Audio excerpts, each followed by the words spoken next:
Programme के प्रायोजक हैं रोजगार डेवलपर्स। नमस्कार, स्वागत है आपका उत्तराखंड बुलेटिन में। मैं हूं आपके साथ सुहानी बहुगुना। बुलेटिन से पहले एक नजर इस वक्त की हेडलाइंस पर। उत्तराखंड में 24 घंटे में जंगल में आग लगने की 12 घटनाएं हुई दर्ज। 30 हेक्टेयर से अधिक क्षेत्रफल में हुआ नुकसान। कुमाऊं और गढ़वाल में 6 घटनाएं की गई दर्ज। आज दिल्ली दौरे पर रहेंगे मुख्यमंत्री पुष्कर सिंह धामी। विभिन्न मुद्दों को लेकर केंद्रीय मंत्रियों से मिलेंगे। हरिद्वार के रानीपुर में भाई को बचाने के लिए नदी में कूदी 2 नाबालिग बहनें। पानी के तेज बहाव में बही 2 बहनों की तलाश जारी। धारचूला से बंगापानी तक कांपी धरती। महसूस हुए 3.1 मैग्नीट्यूड भूकंप के झटके। हालांकि कोई नुकसान की खबर नहीं। हल्द्वानी में 2 कारों में हुए जोरदार टक्कर। हादसे में 1 की मौत, 5 गंभीर रूप से घायल। चलिए अब जानते हैं खबरों को विस्तार में। मुख्यमंत्री पुष्कर सिंह धामी ने मुख्यमंत्री कैंप कार्यालय से चारों धामों में मुख्य सेवक भंडारा के लिए जाने वाली सेवादारों की टीम को हरी झंडी दिखाकर रवाना किया। मुख्य सेवक भंडारा के तहत 4 धाम यात्रा में जाने वाले श्रद्धालुओं के लिए विभिन्न स्थानों पर भोजन की व्यवस्थाएं की जाएंगी। 4 धाम यात्रा की तैयारियां पूरी तरह से हो चुकी हैं और लोग उत्साहित हैं। हर साल जो अलग अलग तरीके से सेवा के कार्य करते हैं, चाहे वो भंडारे के रूप में हो, चिकित्सा दल के रूप में हो, अन्य सहायता शिविर हों, यात्रा में सहयोग करने के लिए अनेक स्थानों पर लोग अपने अपने अलग अलग तरीके से काम करते हैं। सभी लोग बहुत उत्साहित हैं और ये एक तरह से बहुत बड़ा मैं कहूँ कि पर्व भी कहिए इसको, और एक तरह से राज्य के लिए एक बहुत लोगों को इसका इंतज़ार रहता है कि 4 धाम यात्रा आएगी तो जहां हमारे यात्रा में सहयोग करने वाले स्टेक होल्डर्स, हमारे व्यापारी बंधु, होटलियर्स, हमारे गाइड, टैक्सी वाले, दुकान वाले, व्यापारी, सभी लोगों को इंतज़ार रहता है और बड़ा उत्साह रहता है। अभी 2 दिन पहले मैंने ऋषिकेश में जाकर जो 4 धाम यात्रा का हमारा जहाँ से शिविर है, उस शिविर में जहाँ रजिस्ट्रेशन होते हैं, अन्य व्यवस्थाएं होती हैं, पहला पड़ाव होता है, वहाँ जाकर भी व्यवस्थाओं को देखा था। सभी व्यवस्थाएं तेज़ गति से आगे बढ़ रही हैं। हमारा प्रयास है कि 4 धाम यात्रा हर वर्षों की भांति भगवान बद्री विशाल की कृपा से, बाबा केदार की कृपा से, यमुनोत्री गंगोत्री धामों की कृपा से, हमारे सभी देवी देवताओं की कृपा से अच्छी हो। आने वाले श्रद्धालु उनकी मनोकामनाएं पूर्ण हो, यात्रा उनके लिए सुखद हो और सुरक्षित हो, वो सभी प्रयास कर रहे हैं। और मैं उन सभी का भी बहुत धन्यवाद करता हूं जो लोग अनेक माध्यमों से स्वास्थ्य के क्षेत्र में हैं, भंडारे के क्षेत्र में हैं, अलग प्रकार से पूरी यात्रा को सहयोग करते हैं। उनका भी मैं धन्यवाद करता हूं कि भगवान उनको सब पर कृपा करें। सीएम साहब, एक तो कश्मीरी स्टूडेंट्स की सिक्योरिटी के कंसर्न में आपने भी बातचीत की है। अभी क्या किसी तरह की कोई दिक्कत है या क्या स्थिति है? नहीं, बड़ी संख्या में देखिए देश भर के छात्र छात्राएं, स्टूडेंट्स हमारे राज्य के अंदर अध्ययनरत हैं और कश्मीर के भी हैं, तो वहाँ के छात्रों की हर प्रकार से किसी भी प्रकार की कोई चिंता उनको न रहे, उनके अभिभावकों को न रहे। हमने सभी प्रबंध किए हुए हैं। हमारा पुलिस विभाग हो या हमारे अन्य विभाग हो, सभी विभाग उनकी चिंता कर रहे हैं। वो हमारे राज्य के अंदर है तो चिंता उनकी सब। सर, यात्रा की तैयारी और सुरक्षा को लेकर भी आपने लगातार बैठक ली, उचित दिशा निर्देश दिए? नहीं, यात्रा की सुरक्षा पूरी तरह से जो है हर दृष्टि से उस पर समीक्षा की गई है और हमारा सभी प्रकार का, चाहे पुलिस विभाग हो, इंटेलिजेंस हो, अन्य विभाग हो, सभी लोग सतर्क हैं और हर दृष्टि से यात्रा में आने वाले सभी की सुरक्षा का संपूर्ण प्रबंध किया गया है। रुख करेंगे अगली खबर का। मुख्यमंत्री पुष्कर सिंह धामी ने रविवार को मुख्य सेवक सदन देहरादून में मुख्य सेवक संवाद के तहत स्टार्टअप संवाद कार्यक्रम में प्रतिभाग किया। इस दौरान उन्होंने राज्य भर से आए स्टार्टअप को बढ़ावा देने वाले लोगों से संवाद किया और उनके महत्वपूर्ण सुझावों को सुना। इस अवसर पर मुख्यमंत्री ने उन्नत उत्तराखंड नाम की पुस्तक का विमोचन एवं विभिन्न स्टार्टअप पर आधारित विभिन्न स्टॉल का अवलोकन भी किया। स्टार्टअप के क्षेत्र में भी हुआ है भाइयों बहनों। उसी का कारण है कि आज भारत स्टार्टअप के क्षेत्र में एक वैश्विक हब के रूप में उभर रहा है। वैश्विक हब भारत बन रहा है। Startup India, stand up India, make in India और रैम्प योजना जैसी विभिन्न योजनाएं आज भारत के युवाओं को अपना स्टार्टअप शुरू करने का अवसर देने के साथ ही मैन्युफैक्चरिंग का वैश्विक केंद्र बनाने में भी बहुत महत्वपूर्ण योगदान दे रही है। सरकार की इन्हीं योजनाओं और आप जैसे सभी युवाओं की मेहनत का परिणाम है कि आज जहां एक और भारत स्टार्टअप के क्षेत्र में विश्व का तीसरा सबसे बड़ा देश बन चुका है, वहीं भारत की अर्थव्यवस्था जो हमारी इकोनॉमी 11वें नंबर की होती थी, वो इकोनॉमी 5वें नंबर की इकोनॉमी बन गई है। 5वें नंबर की अर्थव्यवस्था बन चुकी है और आदरणीय मोदी जी के मार्गदर्शन में हमारी राज्य सरकार भी उत्तराखंड को स्टार्टअप के क्षेत्र में आगे बढ़ाने के लिए निरंतर काम कर रही है।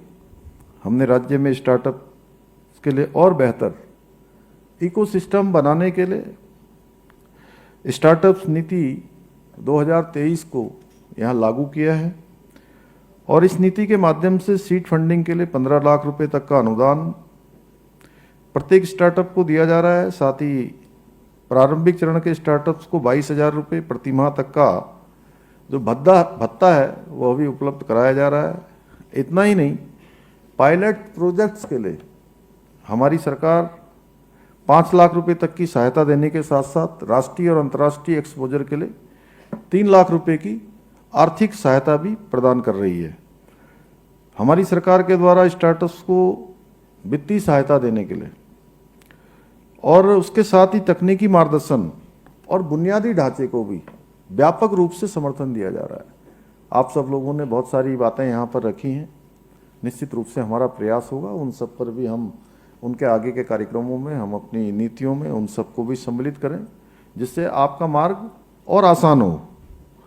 हम न केवल ये काम मैदानी जनपदों में बल्कि पर्वतीय जनपदों में भी स्टार्टअप इकोसिस्टम को समुचित विकास सुनिश्चित करने की दिशा में वहाँ भी काम कर रहे हैं।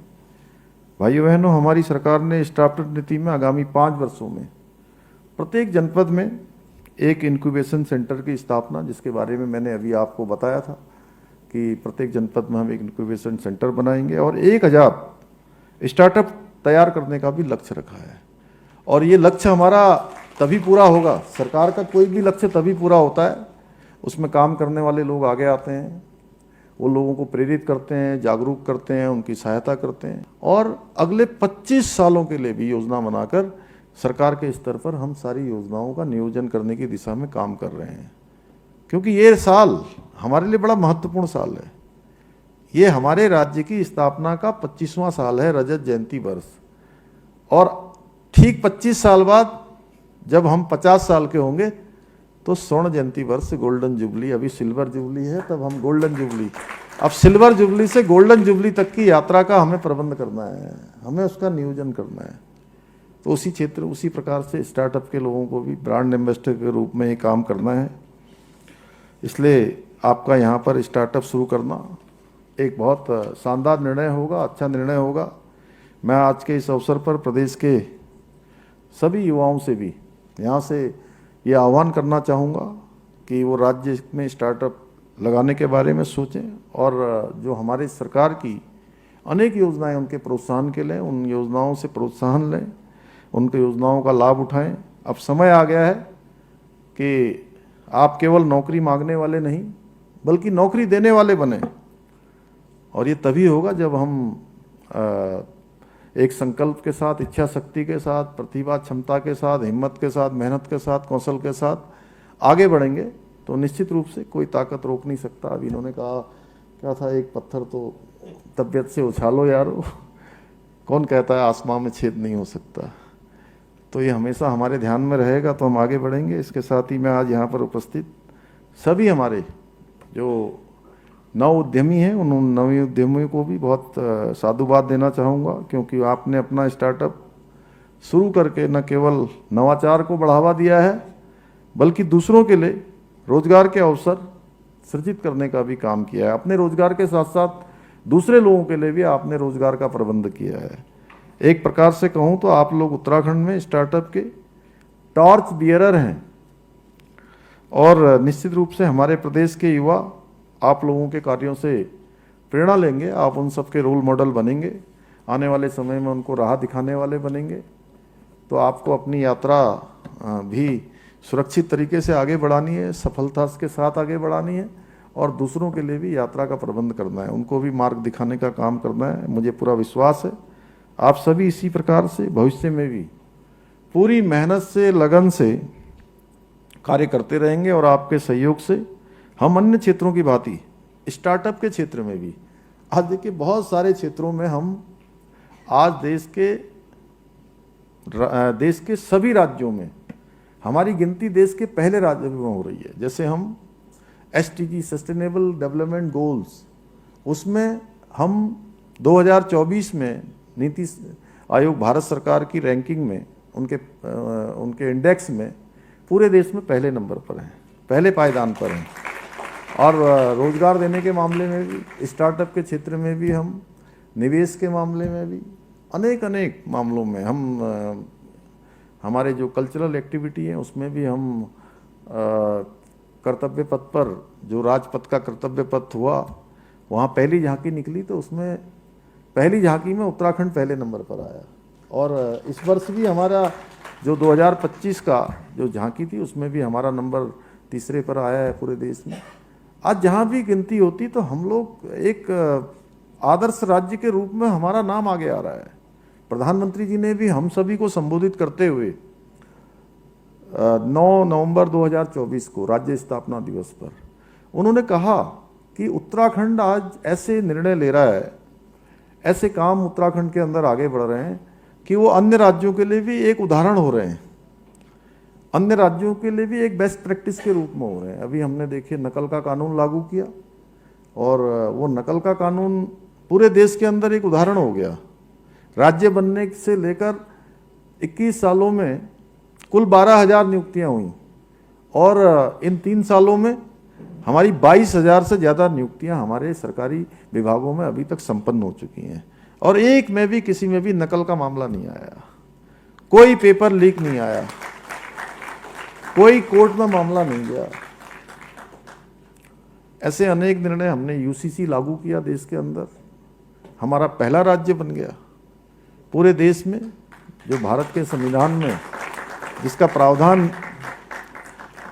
संविधान बनाने वाले लोग कर गए कि देश के अंदर सबके लिए एक समान कानून होना चाहिए, एक समान व्यवस्था होनी चाहिए। उसको सबसे पहले कहीं लागू किया गया तो देवभूमि उत्तराखंड में लागू किया गया है। ऐसे अनेक नवाचार हम आगे कर रहे हैं और आगे भी करते रहेंगे। राज्य के हित में जो निर्णय लेने हैं हम वो निर्णय लेते रहेंगे। आपके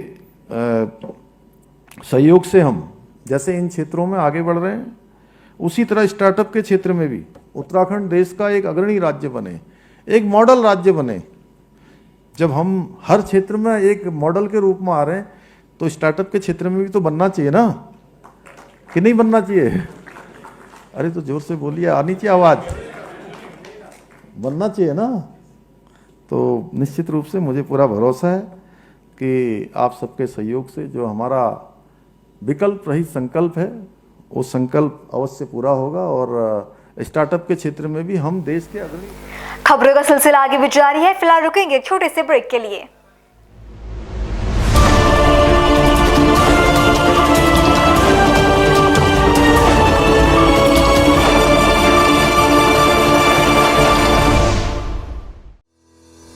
रोजगार डेवलपर्स, a unit of रोजगार डेवलपर्स एंड प्राइवेट लिमिटेड। घर वहीं जहां हो आपका भरोसा। पिछले 15 सालों से आपके सपनों का घर हमारी प्रतिबद्धता। रोजगार डेवलपर्स का पता है शिमला बाईपास रोड, गणेशपुर, देहरादून। रोजगार डेवलपर्स से संपर्क करने के लिए अभी डायल कीजिए 9897054026 पर या 8433207910 पर।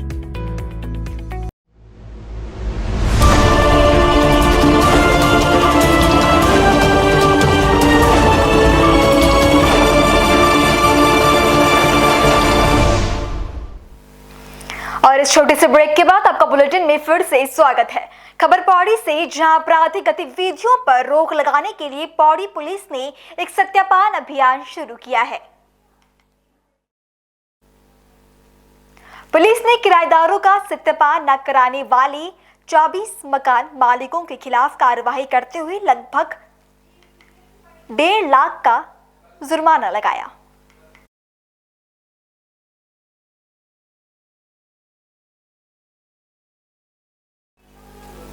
वहीं कैबिनेट मंत्री धन सिंह रावत ने बालिका इंटर कॉलेज चियानाली सौड़ में आयोजित छात्र शिक्षक सम्मान समारोह एवं शैक्षिक उन्नयन गोष्ठी में प्रतिभाग किया। इस अवसर पर कैबिनेट मंत्री ने समग्र शिक्षा के अंतर्गत 330 लाख रुपए की लागत से निर्मित होने वाले कस्तूरबा गांधी आवासीय बालिका विद्यालय छात्रावास भवन का शिलान्यास किया। हमारे जो शिक्षक संघ है यहाँ का 46 के उनके तत्वाधान में इस पूरे ब्लॉक के जितने टॉपर बच्चे और पूरे जनपद के उनको सम्मानित किया गया है। जिन टीचरों ने अच्छा काम किया उनको भी सम्मानित किया गया है। जो टीचर रिटायर्ड हो गए उनको भी सम्मानित किया गया है। मैं अपनी ओर से शिक्षक संगठन चियानाली सौड़ को बहुत बहुत बधाई देना चाहता हूँ और ये भी कहना चाहता हूँ कि टीचरों की जितनी भी समस्या है उनको हम समाधान करने की ओर जा रहे हैं और मुझे लगता है कि टीचर के जो प्रमोशन की दिक्कत है उसका भी सरकार कोई ना कोई रास्ता जरूर निकालेगी। फिलहाल बुलेटिन में इतना ही। देश और दुनिया की बाकी तमाम खबरों के लिए आप देखते रहें पल्स 24 न्यूज। नमस्कार। इस प्रोग्राम के प्रायोजक थे रोजगार डेवलपर्स।